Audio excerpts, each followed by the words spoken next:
Hello everyone, আমি পাখি চলে এসেছি ইয়াররিং সিরিজের অষ্টম পার্ট নিয়ে, মানে পার্ট নাম্বার 8।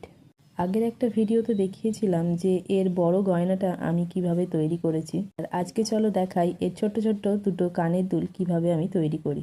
প্রথমে তো ভালো করে মাটিটাকে বেলে নিয়েছিলাম। বেলে নেওয়ার পরে এরকম একটা ফর্মা প্রথমেই কেটে রেখেছিলাম কাগজে।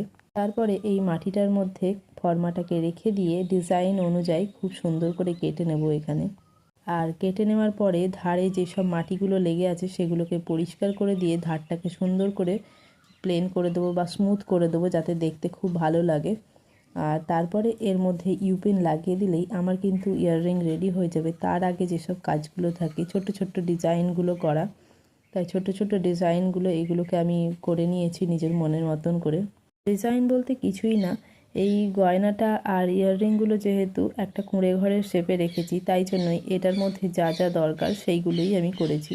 যেমন একটা ছোট্ট দরজা, আর যেরকম যে খড়ের যে দাগগুলো হয় সেই খড়ের দাগগুলো রেখেছি। আর সব থেকে বেশি দরকার যেটা, সেটা হচ্ছে এই ইউপিনটা হ্যাঙ্গিং করার জন্য। এটা কিন্তু অবশ্যই দরকার, এটা না দিলে এটা হ্যাঙ্গিং করা যাবে না। আর কেউ যদি টাব হিসেবে পরতে চাও, এটাকে এমনিই রেখে দিতে পারো, পরে আঠা দিয়ে ওই স্টাফ পেনটা লাগিয়ে দিলেই এটা কিন্তু টাব হিসেবে পরা যাবে। এই ইয়াররিংয়ের ডিজাইনটা কেমন হয়েছে অবশ্যই কমেন্টে জানিও। ফিরে আসবো আরও নতুন ভিডিও।